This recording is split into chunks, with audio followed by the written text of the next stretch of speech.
Bienvenidos a Computadoras y Sensores. Mi nombre es Carlos. En el capítulo de hoy haremos un robot o carrito utilizando la Raspberry Pi Pico W. Aprovecharemos las características de Wi-Fi, utilizaremos un control de motores L298N y con código en MicroPython operaremos nuestro carrito utilizando un navegador web a través de una computadora, tablet o teléfono móvil. Dicho todo esto, vamos ya mismo con el video.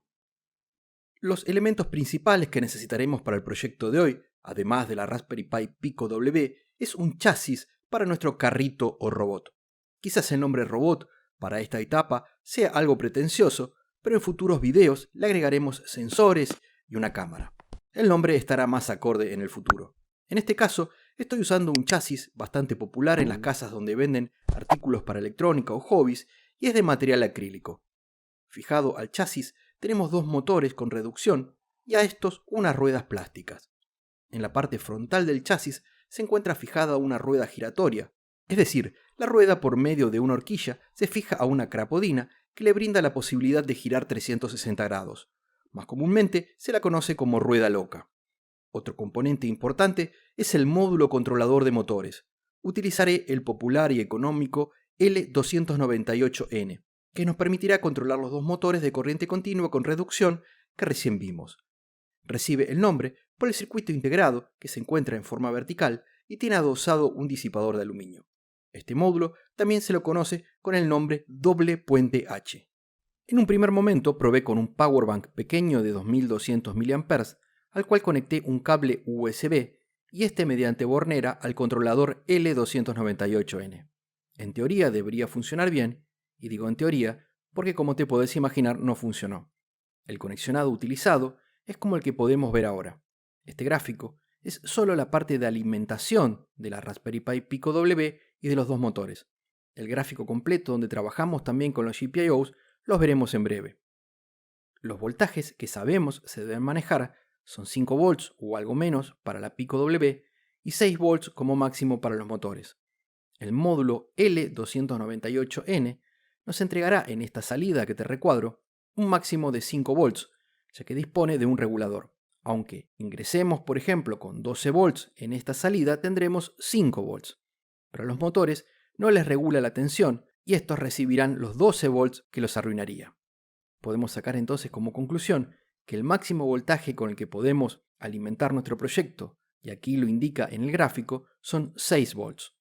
Volviendo al powerbank pequeño de 5, utilizando este mismo conexionado, no logré que funcione porque al alimentar el módulo, el consumo que produce el Wi-Fi de la Pico en el arranque bajaba la tensión a menos de 1,9 volts y no se ejecutaba el programa. Como dispongo de un powerbank con dos salidas USB independientes y 8000 mAh, decidí alimentar el módulo L298N con una de las salidas y con la otra salida, mediante un cable de USB a micro USB, alimenté la Pico a través del puerto de alimentación y datos. Esa es la razón por la que no empleo este cable que te muestro en el gráfico. Quizás otra opción sería utilizar un portapilas con 4 pilas de 1,5 volts en serie. Recordemos que las pilas recargables son de 1,2 volts y no nos servirían, al menos para este tipo de motor que estoy empleando. Deberían ser pilas no recargables de 1,5 volts y que no dispongo como para probar. Tú puedes usar un powerbank de 2 salidas, 2 powerbanks de una salida o una solución mixta con powerbank y pilas. Pasemos ahora a ver el esquema de conexionado. Comenzamos conectando GND de la Pico con el borne central del módulo L298N, señalizado GND. Vemos que también el cable negro de alimentación, proveniente del powerbank, se conecta a este borne de GND. Esto es debido a que necesitamos tener una misma referencia de tierra. Seguiremos conectando los 4 pines que irán a las 4 entradas señalizadas como IN1 a IN4, comenzando con el GP21 de la Pico a IN1.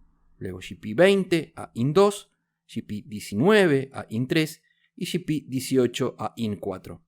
Con esto tenemos conectada la Pico. Solo falta la alimentación, que como dijimos, lo haremos por el puerto micro USB. En el módulo L298N nos falta el positivo de alimentación que proviene del power bank y lo tenemos señalizado como más 12 volts. Ya lo hemos dicho, pero aquí no podemos ingresar con más de 6 volts. Finalmente, solo nos queda conectar los dos motores con las borneras laterales. Debemos procurar conectarlos ambos de la misma manera para que coincida el sentido de giro, pero en caso que así no fuera, luego tendremos que cambiarlo y de todos modos no perjudicaremos motores ni controlador. Y ese es todo el conexionado. Demos un vistazo a nuestro conjunto totalmente montado. En esta vista superior vemos la Raspberry Pi Pico W sobre protoboard y en el otro extremo el controlador L298N. El power bank con dos puertos de salida USB se encuentra debajo de la protoboard. Vemos que una de las salidas la utilizamos para alimentar la Pico y la otra, con el adaptador de USB, lo usamos para alimentar el módulo L298N. Y este controlará los motores que se conectan en estas borneras, una a cada lado. Aquí tenemos el cable que une GND de la Pico con GND del controlador y también el negativo de alimentación. Dos cables se unen al mismo borne en el controlador. Los 4 GPIOs de la Pico se conectan a las 4 entradas del módulo. Quería que lo veas aquí montado, además del esquemático de recién. Quería mostrarte en esta foto de detalle estos dos jumpers indicados como NA y NB que se encuentran a los costados de los 4 pines que usamos para el control de los motores. Estos pines se utilizan para controlar los motores por PWM. Nosotros en este proyecto no usaremos PWM, de modo que los jumpers se deben dejar como vienen en el módulo, o como se ve en la foto. Pasemos ahora a trabajar con el código. Al igual que hicimos en muchos proyectos con la Raspberry Pi Pico, tenemos que tener instalado el entorno de desarrollo integrado Thonny, también haber descargado desde la web de MicroPython el último firmware y tener establecido como intérprete en Thonny a MicroPython Raspberry Pi Pico. Si tienes dudas, tanto en el capítulo 74 como en el 68 lo hemos visto detalladamente. Entonces ahora nos dirigimos a la web de computadoras y sensores en GitHub y descargamos el código en MicroPython. Para el proyecto de hoy no emplearemos ninguna librería adicional. El link lo tienes debajo en el zócalo y en descripción. Una vez allí, clic en picow-robot.pi y luego clic a la derecha en RAW. En la nueva ventana que se nos abre, copiamos el código completo y lo pegamos en Thonny. En Thonny, como dijimos, tenemos que tener como intérprete MicroPython Raspberry Pi Pico y en la consola de Thonny, MicroPython, que en el momento de realizar el video es del 14 de octubre de 2022 y Raspberry Pi Pico W. Pasemos ahora a ver más detenidamente el código. Comenzamos importando las librerías necesarias para el manejo de redes, del tiempo en los delays y para el uso del hardware, en este caso los pines. En estas dos líneas no debes olvidar ingresar las credenciales de tu red Wi-Fi, nombre de la red y password de la misma. Creamos 4 objetos correspondientes a 2 motores, y adelante o atrás para cada uno. Le asignamos el GPIO correspondiente y lo definimos como pines de salida a los 4. Luego definimos 5 funciones correspondientes a los movimientos que puede realizar nuestro robot. Adelante, atrás, detener, izquierda o derecha. En adelante damos un valor de 1 lógico en ambos motores hacia adelante y 0 lógico hacia atrás. Atrás es exactamente lo opuesto. 0 lógico para ambos motores hacia adelante y 1 lógico hacia atrás en ambos motores. Por supuesto, para detener, los 4 objetos tendrán 0 lógico y ninguno de los 2 motores recibirá tensión. Para la función izquierda, el motor A adelante tendrá un 1 lógico y motor B atrás también. Con este funcionamiento cruzado, el robot girará a la izquierda. Para la función derecha, de manera similar a la anterior, haremos que avance el motor B, dándole un 1 lógico a motor B adelante y 1 lógico también a motor A atrás. Si un motor avanza y el otro retrocede, el robot gira. Si por algún motivo cuando lo pruebas realiza lo contrario a lo esperado, es decir, gira hacia la izquierda y no a la derecha, simplemente debes invertir los cables en el módulo L298N. Luego definimos las funciones para que se conecte a la red Wi-Fi y establecer la conexión con el modo Station, es decir, utilizando un router y no creando un punto de acceso. Luego todo este largo bloque no es más que la página web o botones que vemos en el navegador web, y aquí definimos el nombre de los botones, su forma, color y poco más, solo HTML. En la función serve se aplica un bucle para esperar a recibir una conexión desde el cliente. Una vez que sucede, en petición queda almacenado el texto enviado a través de la URL cuando se presionó un botón en la página web, y con una serie de condicionales se consulta si el texto es, por ejemplo, adelante, llama a la función del mismo nombre para ejecutar la acción. Lo mismo para el resto de acciones y funciones a ejecutar. Luego se cierra la conexión establecida por el cliente para dejar todo listo para una nueva petición. Guardamos nuestro código dando en Fichero Guardar como y seleccionando la Raspberry Pi Pico.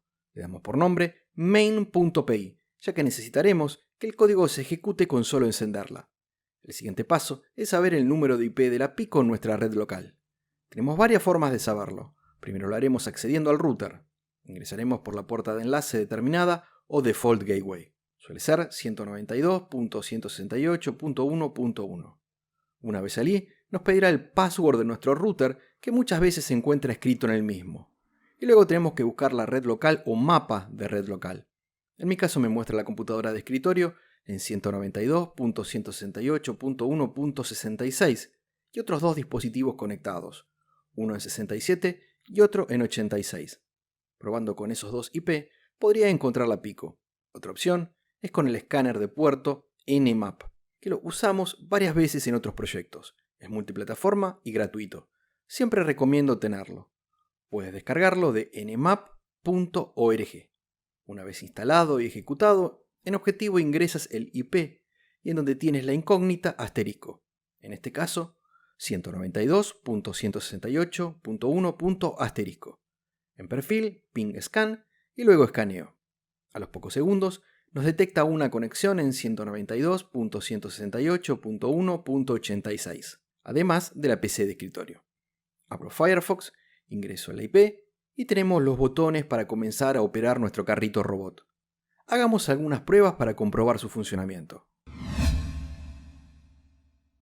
En esta vista superior, coloqué el carrito de forma elevada para que las ruedas no toquen la superficie de la mesa y utilicé una tablet para que todo quede dentro del mismo plano. Presiono en adelante y ambos motores giran en el mismo sentido. El sentido de avance del carrito es el que te indico en la flecha. Detener, atrás, y las ruedas giran en el sentido inverso. Correcto, el carrito retrocede. Detener, derecha, y mientras una rueda gira en un sentido, la otra gira en el sentido opuesto. Detener, izquierda, y como es de esperar, el movimiento de las ruedas es exactamente el inverso al derecho. Detener, adelante, y presiono atrás sin presionar previamente detener. No es necesario presionar detener cada vez que cambiamos de movimiento. Derecha e izquierda sin presionar detener. Muy bien, veamos cómo funciona colocándolo en el piso. El funcionamiento es correcto. Se mueve en el sentido en que se le indica en el navegador web. El lag o la demora que se produce entre el momento que se presiona el botón y el movimiento es muy poco. Fácilmente perceptible, pero razonable para este tipo de velocidad de desplazamiento. No lo sería, por ejemplo, para un dron. El problema principal quizás sea que los dos motores no responden por igual y el carrito no avanza derecho. Siempre un motor gira levemente más rápido que el otro. Para una próxima oportunidad, me gustaría incluir una cámara o algún sensor. Esto que te quiero mencionar no necesariamente es un problema, pero es algo que posiblemente te ocurra en este proyecto y en muchos otros en los cuales trabajes con archivos main.py, que como sabemos se utiliza para que el código comience a funcionar tan pronto conectamos la Pico. También es necesario que el código principal tenga un loop infinito. En nuestro caso, el código arranca, si no tiene ningún error, establece la conexión Wi-Fi y queda a la espera de una acción. Adelante, detener, atrás, derecha o izquierda. En el momento que nosotros quisiéramos usar la Pico para otro proyecto y conectamos la Pico con su cable USB a la computadora con Sony, posiblemente no podamos detener el código. Como puedes ver en la consola, nos devuelve internal error, y aunque pulsemos en stop varias veces, tampoco nos devuelve el prompt. La Pico está ocupada. Esto es algo conocido y documentado en la misma web de Raspberry Pi. La solución: descargar un archivo nuevo, UF2, que nos limpiará la memoria y nos permitirá instalar nuevamente el firmware. Teniendo descargado el pequeño archivo llamado flash-nuke punto UF2 de solo 25 KB, conectamos la Pico por el cable USB mientras mantenemos presionado el botón Boot Cell. Simplemente arrastramos y soltamos el archivo en la Pico. De esta manera se desbloqueará.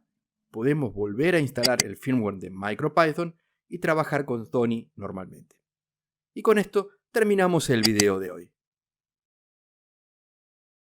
Espero que el video haya sido de tu agrado. De ser así, danos tu like, suscríbete, compartilo. Que seguiremos haciendo proyectos con nuestras computadoras, Raspberries y microcontroladores.